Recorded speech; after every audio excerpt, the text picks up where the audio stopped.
大年30，怀孕4个月的我做完一桌子的饭菜后，准备坐下和大家一起吃年夜饭，却被婆婆教训：哪有女人上桌的道理？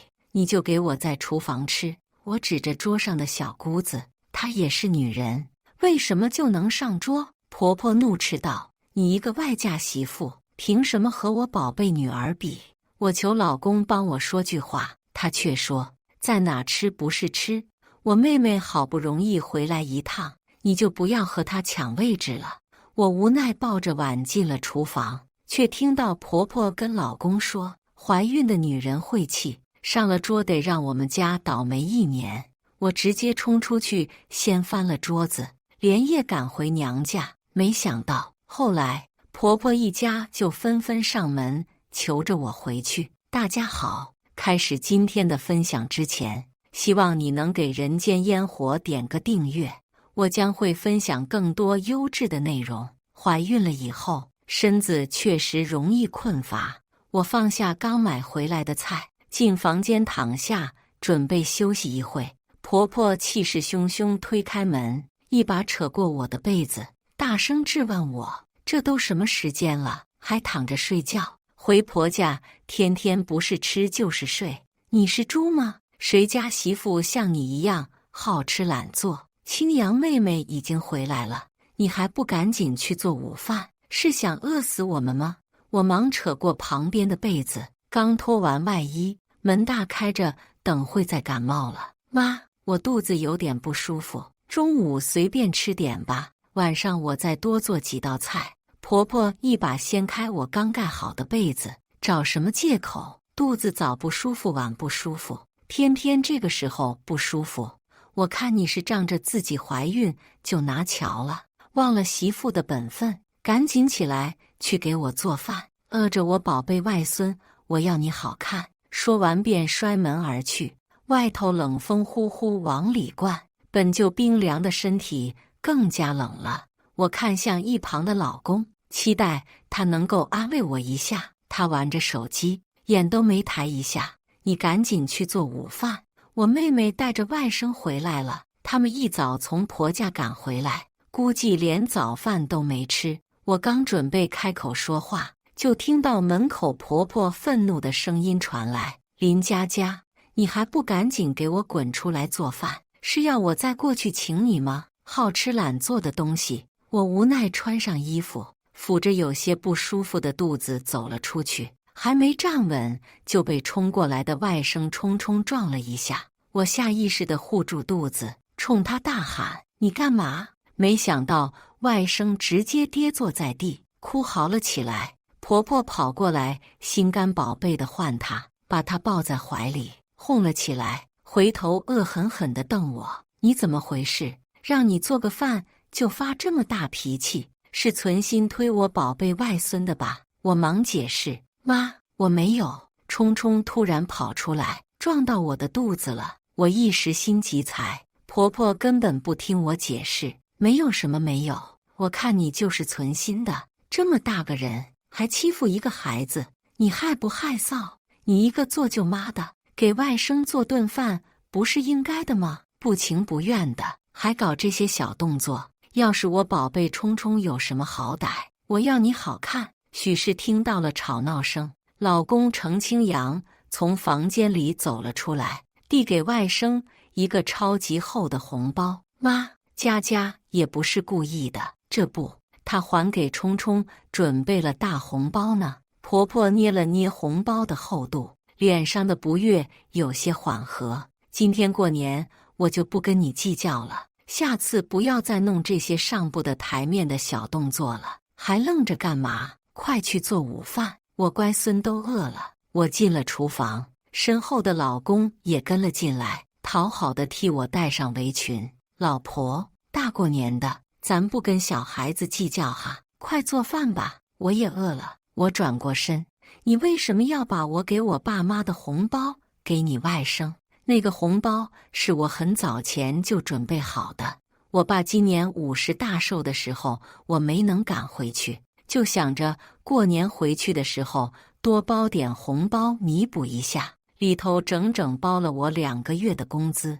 现在却被老公送给了小姑子的孩子。老公看我有些不高兴，忙凑过来哄我，回头我多买点东西回去一样的。岳父还能跟你计较吗？再说了，这不是情况特殊吗？大年30总不能让冲冲一直哭，不合适。我没理他，他也有些讪讪的。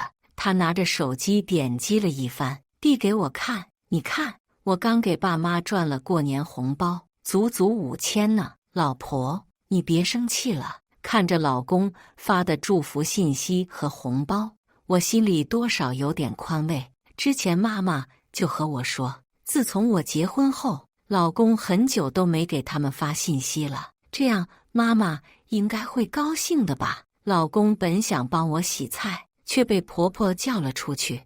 你一个大男人待在厨房，能有什么出息？这点事情他都做不好的话，就不配做我的儿媳妇。你去陪你妹妹说说话，她又被婆家欺负了，你这个做大哥的可要给她撑腰。老公抱歉地看我一眼，跟着婆婆出了厨房。门外，小姑子正在哭诉在婆家的遭遇。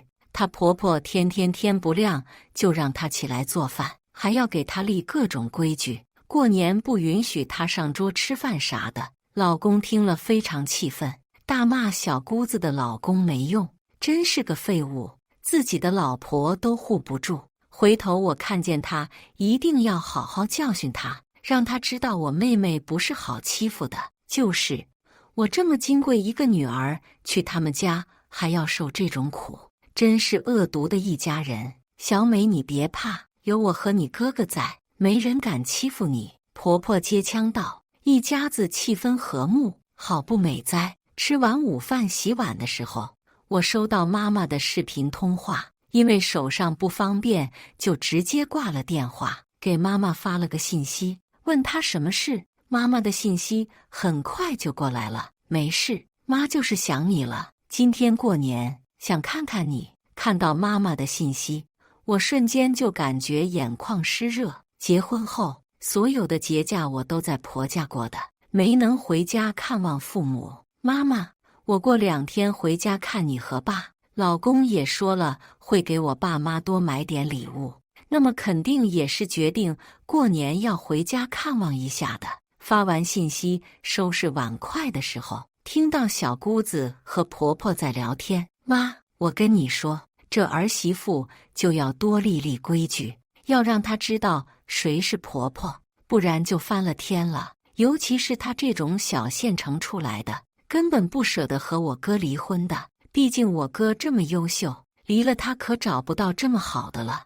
你就放心大胆调教。婆婆频频点头，非常赞同小姑子的话。那时你哥可是经理呢，他一个小小的职员，肯定舍不得和你哥离婚。我被他们的对话震惊到。小姑子一个受婆婆搓磨的人，竟然让婆婆来搓磨我。心疼女儿的婆婆又想着给别人的女儿立规矩，女人何苦为难女人啊？我一遍遍劝自己大过年的不要和他们计较，慢慢的平息了自己的怒火。终于做完最后一道菜，我按了按酸疼的腰，想着可以坐下好好吃顿饭了，心里一阵轻松愉悦。把菜端上桌，我解下围裙，准备在老公身边落座。婆婆一把拉住我，沉着脸开口：“你不能上桌，你去厨房吃。”我以为我听错了，不可置信地看着她：“为什么我不能上桌？”婆婆理直气壮：“哪有女人上桌的道理？你就给我在厨房吃。”说着就要把我往厨房赶。我惊呆了，这是什么道理？小姑子难道不是女的吗？我指着小姑子道：“她也是女人。”为什么就能上桌？看着我指着小姑子，婆婆瞬间就生气了，指着我的鼻子怒斥：“你一个小县城来的外嫁媳妇，凭什么和我宝贝女儿比？赶紧去厨房，别影响我们一家吃饭。”小姑子嗤笑一声：“就是我们一家人吃饭，你一个外姓人凑什么热闹？还不赶紧端着你的碗去厨房吃？你们家那种穷地方，怕是没吃过这么好的饭菜吧？嫁到我们这种条件好的家里，你就偷着乐吧。小姑子搂着外甥，嘲讽地看着我，我求助地看着老公，他别过脸去，假装没看见。我有点生气，出声喊他：程清扬，你也要让我去厨房吃饭吗？老公看着我，脸上有些尴尬。老婆，多大点事呀？在哪吃不是吃啊？他说着就接过我的碗夹菜，我给你夹些你爱吃的菜，你就去厨房吃吧。桌上就这么几个位置，也坐不下。我妹大老远回来，你总不能和她抢位置吧？就是哦，舅妈不会还要和我们抢吧？外甥年纪小小，说出的话却很不客气，眼里也和他妈妈一样，有着明显的尖酸刻薄。我看着蛮横的婆婆和幸灾乐祸的小姑子，又望了望装死想装和事佬的老公，无奈端着碗进了厨房。身后小姑子刻薄的声音传来：妈，你看吧，我就说你就大胆调教她，她根本不敢反抗的。她这条件能嫁给我哥，已经是烧了高香了。再说现在她都怀孕了，还能怎么样？好了，小美你别说了，你嫂子已经忙了一天了。老公出口阻止了她继续说下去。婆婆重重哼了一声：你妹妹说的对，就是要管，3天不打上房揭瓦，看她现在都什么德行了，动不动就顶嘴。谁家的媳妇像她这样？确实，谁家媳妇像我这样憋屈，大着4个月的孕肚给他们一大家子做饭，最后还不让上桌。是啊，果然是小地方来的，就是没有教养，也不知道他父母是怎么教的。听了小姑子编排我的父母，我瞬间气血上涌，全身的血液直冲上头顶。他也不看看自己什么德行，就他那鸟样，有资格说我父母吗？而且怀孕的女人本来就会气，她要是上桌了，我们一家今年都要倒霉的。婆婆的话彻底点燃了我的怒火，我冲出厨房，直接将手中的碗摔在桌上，扬起的汤溅在小姑子脸上，直接烫了一个大水泡。她啊的一声冲过来就想要打我，我越过她，直接掀翻了面前的桌子，不让我上桌，那我做的饭你们全都别吃了。桌上的美味佳肴瞬间落地，所有锅碗瓢盆混合着食物全打在地上，瞬间家里就变得乱七八糟。老公目瞪口呆地看着我，眼里满是不可置信。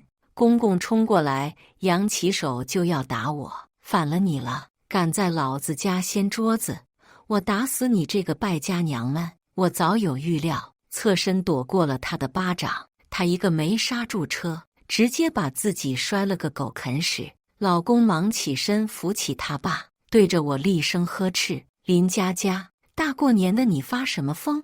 你这样让大家怎么吃饭？我做的饭，我想怎么处理就怎么处理。我不惧他的狠厉，站直腰板回复道：儿媳妇做饭不是应该的吗？不就是没让你上桌吃饭，你至于吗？老公程清扬涨红着脸，眼看着就要发火，我对他怒目而视：还至于吗？你说至于吗？我大着4个月的身孕，辛苦累了一天，做了一大桌子菜，想好好坐下吃个饭的时候，你妈不让我上桌，还和你妹妹一起编排我的父母。我求你帮我说句话，你怎么说的？让我大过年的不要和你妹妹计较，现在你怎么不劝劝你全家别和我计较？老公被我一番话对得哑口无言，结巴了半天才说出：那你也不能把桌子掀了啊，这样大家怎么吃饭啊？都什么时候了，还惦记着吃饭？这就是他妈他妹口里的优秀无双的好男人。看着被我说得偃旗息鼓的程清扬，婆婆瞬间就不肯了，破口大骂：林佳佳，你个有爹生没娘养的泼妇，谁允许你这么对我儿子大呼小叫的？看我不打死你！我瞪着他，眼里全是怒火。你再骂我爸妈试试？他扬起的手瞬间有点瑟缩。小姑子看着他妈落败，一下就冲过来想打我，我直接一个耳光甩过去。忍了一天了，实在是忍不了了。小姑子倒在婆婆的怀里，嚎啕大哭：“妈，嫂子打我啊！这个家容不下我了呀！”外甥听着她妈妈的哭嚎，瞬间也大声嚎了起来。婆婆抱着小姑子和外甥，一边哄一边骂我：“林佳佳，你他妈的是不是有病？你翻了天了，竟然敢打我女儿！我就打了怎么着？你管得着吗？”我仰着脸，心里很是痛快。小姑子一直在为难我，还辱骂我的父母，打她就是应该的。啪的一声，我感觉到脸上火辣辣的疼，抬头就看见老公涨红的脸庞。谁让你和我妈顶嘴的？我难以置信地捂着脸，抓着她的衣领，歇斯底里地喊道：“程清扬，你敢打我！”老公脸上闪过一丝懊悔，刚想开口，就听到婆婆说了一句：“打得好，这种不听话的女人就该打，儿子好样的。”婆婆的恭维让她心里得到了很大的满足，她脸上的懊悔全然不见，取而代之的是不耐烦。她伸手直接将我推倒在地：“林佳佳，你够了，我真是给你脸了。妈说的对，我就是把你宠坏了，不知道男人才是天。”原来他心里是这么想的，他把让怀孕4个月的老婆做一家人的饭叫做宠。小姑子见状连也不哭了，开口帮腔：“就是我们家就是对你太好了，你才这样闹。女人不能上桌，就是我们这里的习俗。你为了这点事情掀翻桌子，斥骂老公，殴打小姑子，你爸妈就是这么教你的。”听着小姑子的添油加醋，婆婆也瞬间就火了，站起来就指着我的鼻子大骂：“小地方的人就是没有教养，不仅打小姑子，还敢跟婆婆老公顶嘴，真是翻了天了！自古以来就有女人不能上桌的道理，你一个外嫁媳妇在厨房吃饭有什么不对吗？再说了，桌上就5个位置，你上桌了，我们坐哪里？你一个外嫁媳妇还敢掀翻我们的桌子？我看你是皮痒欠揍了。清扬就是打你打少了。”他说着说着，还打开了大门，招呼旁边的邻居过来看：“大家快来看啊！我们家这个刁蛮媳妇打公婆小姑子了。你们看我女儿脸上的水泡，就是她给烫的，没天理了！大过年的，恶毒媳妇掀桌打人了。大家帮我评评理啊！我怎么这么命苦啊？”因着过年，门口瞬间就站满了看热闹的人。看见屋内一片狼藉，我、小姑子和老公、公公都跌坐在地上，邻居们都对我指指点点：“看不出来啊，程家这儿媳妇这么厉害啊，以1敌5，平时看起来怪和气一个人，没想到啊，程家那姑娘脸上的水泡可不小啊，这得多大仇啊！大过年的娶了这样的媳妇，可真是家门不幸啊！大过年的弄成这样。”听着邻居们的言语，婆婆瞬间就站直了腰板，挑衅地看着我。我可不惯着她，这世道还能被她3言2语就颠覆了事实不成？我拉出被老公打的巴掌印，偷偷拧了自己2把，瞬间泪如雨下。各位大哥大姐、叔叔阿姨来得正好，我没法活了，还请大家帮我评评理。听到我的说辞，又看见我脸上的巴掌印，围观的人瞬间就来劲了。这不比小品好看？大妹子，你说说看，我们看你不像那种恶毒的人。说话的大姐是隔壁家的，这2天我买菜的时候都碰到了她，还聊过几句。我朝她投去感激的目光，朝向大家开始诉说事情的来龙去脉。我一大早就开始给他们做饭，结果做完饭，他们不让我上桌，让我一个人去厨房吃饭，还说这边的习俗就是媳妇不能上桌。我想请问大家，这里真的有这种习俗吗？围观的一个大哥呸了一口，瞎说，这种封建糟粕我们这边可没有，老程家的，你这简直就是败坏我们的风气，就是传出去，我们这苛待媳妇，以后还怎么娶媳妇啊？旁边的大妈大娘都火了，婆婆满脸尴尬的想去关门，可我怎么会让她如愿呢？我站起来往门外走了一步，围观的群众也往外扩了一圈。可怜我怀孕4个月，还要伺候他们一家子，最后他们不仅骂我父母，还要说怀孕的女人晦气，上桌吃饭会让他们一家人倒霉。最后我老公甚至还直接一巴掌把我甩到地上，还说我殴打公婆。我一个怀了孕的弱女子怎么有这个能力啊？我说完就捂着脸瘫坐在地上，一副嚎啕大哭的样子。围观的人群听完这些话瞬间就炸了，怀孕还要伺候他们一家人，真不是人。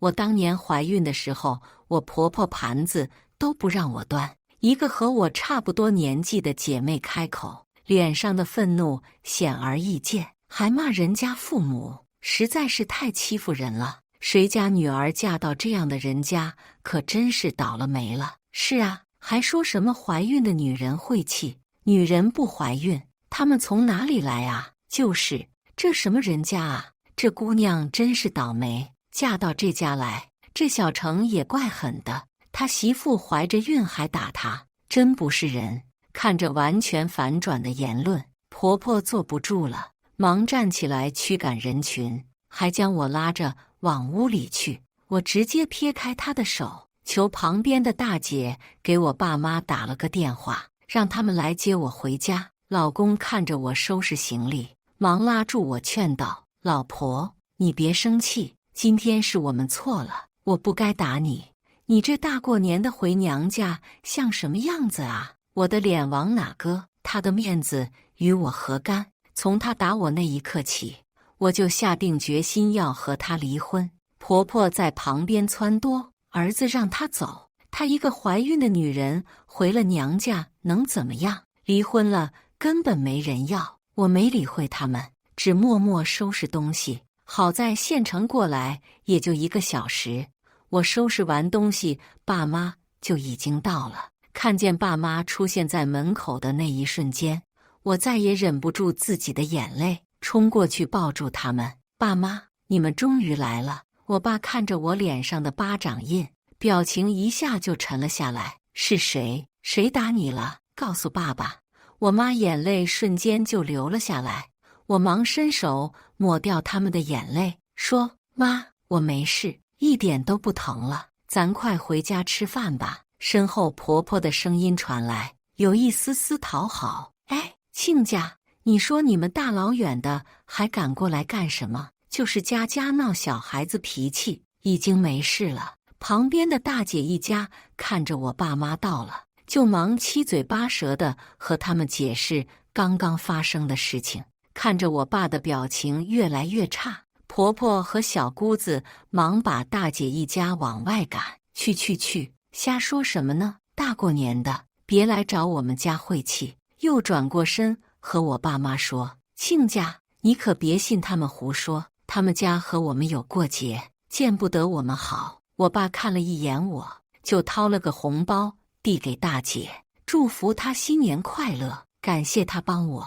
你就是帮佳佳打电话的大姐吧？今天来得及没带礼品，改天必定登门道谢。送走大姐一家后，我爸直接朝我老公走过去，哐就是一拳。你竟然敢打我女儿，我要你立刻和佳佳离婚。说罢也不管老公怎么祈求，直接拉起我的行李就让我妈带着我回家。婆婆看着自己儿子被打倒在地，瞬间大喊：“亲家，你怎么能打人呢？”老公没理会他妈的心疼，拼命地追出来，拉着我的手，求我别走。我挣开他，拽住我的手，冷冷看着满眼祈求的老公说：“你过了年抽个时间，我们去离婚。”说完我就跟我爸妈上了车，再也没理会老公的喊叫。大年初二一早，老公就带着婆婆上门了。因为是过年期间，爸妈倒也不好关门不让进。看见我从楼上下来，老公一个箭步冲上来：“老婆，这几天我好想你啊，你原谅我吧，我已经知道错了。小美我已经送回她婆家了，你跟我回去吧。”“对呀，佳佳，妈那天确实是着急了，你和我们回去吧。你这大年30往娘家跑，街坊邻居都说我们程家苛待儿媳，你可要回去好好堵他们的嘴啊！”“有什么好堵的？这不都是事实吗？”我轻飘飘的一句话，让刚刚还和颜悦色的婆婆瞬间就破防了。她又恢复成了平时的模样，厉声呵斥我：“我告诉你林佳佳，我今天是看在青阳的面子上来接你回去，你别敬酒不吃吃罚酒。你这样一个怀着孕的女人，你以为离了婚还会有人要你吗？那就不劳你费心了。我能不能找到人关他屁事？我儿子长得一表人才，工作又好，有的是女孩子喜欢。离婚了，兴许还能找个18、9的，生个大胖小子。不像你，好不容易怀孕，还是个女儿。”“妈，你说什么呢？”程清扬忙打断他，可我却听到了。他说我怀的是个女儿，但是医院从来没告诉过我男女啊。难不成他偷偷去查了男女，因为是个女儿，所以才这样对我？怪不得，这样的人家真的是太可怕了。你走吧，我已经打定主意离婚了。哪天你打我的时候，你就应该知道我俩已经结束了。结婚这1年来，程清扬一直跟我说让我多担待他家人，从来没有为我考虑过。我在他们家受了那么多委屈，甚至现在怀孕了还要被他们一家人打，而他不但不站在我这边，还跟他父母一起打我，这是我最不能忍受的。程清扬看我油盐不进的样子，也有些急了。“佳佳，你怎么变得这么小气了？我已经跟你道歉了，你还想怎么样啊？怎么老揪着那件事不放？你有意思吗？要不是看在你怀了我的孩子的份上，你以为我会来求你吗？我都不在乎你怀的是个女孩，你为什么还要这样拿巧？到现在，他竟然还觉得来求我回去是对我的恩赐，怎么会有这种拎不清的人啊？”我没有再理会他们，直接让我爸把他们俩丢了出去。程清扬彻底怒了，朝我大喊：“林佳佳，这是你自找的，你别到时候大着个肚子回来求我。我看你怀着孕离了婚，还能找到谁？”婆婆也接腔大骂：“就是，我儿子分分钟找个更好的，到时候某些人追悔莫及了就，大赔钱货揣着个小赔钱货，看你怎么嫁出去。”很快，程清扬就和我领了离婚证。离婚那天，我回他们家去拿我的东西的时候，碰到了隔壁大姐。大姐告诉我，前2天程清扬带着一个年轻的女孩子回来了，好像是准备领证了。怪不得这么痛快同意离婚了，原来是早就找好下家了。不过我也不在乎了，这一切和我已经无关了。离婚没2天，我去查 B 超，就发现已经胎停了。我平静地做了引产手术，奇怪的是，没有任何不适。这个孩子轻轻地来，也轻轻地走了。后来接到小姑子电话的时候，我有些惊讶，凭我和她的关系，怎么也不会想要互相联系吧？林佳佳，我知道你现在还没结婚，我哥还想着你，你和他复婚吧。我同意你们俩复婚，语气还是一如既往的高傲，好像在施舍我什么一样。听到我的笑声，对面的语气更兴奋了，和旁边人说道：“妈，你看吧，我就说，只要和林佳佳说，她肯定上赶着和我哥复婚，她都有我哥孩子了，能有谁要？佳佳，只要你肯回来，你生的是女儿，我也认了。”婆婆的声音传来，没有之前那么洪亮，多了些憔悴和沧桑。我没再说什么，直接挂了电话，却看到了大姐的微信，可算是明白了他们为什么会打这个电话。我回了大姐微信，收拾完东西去了那边。刚到门口，就看见程小美踉跄着往外跑，边跑边骂：“刘倩，我告诉你，这是我家，我回来你没资格赶我。”看见我那瞬间，她情绪一下就高涨了。刘倩，你等着被我哥甩掉吧！我嫂子回来了，她可是怀着我哥的孩子呢。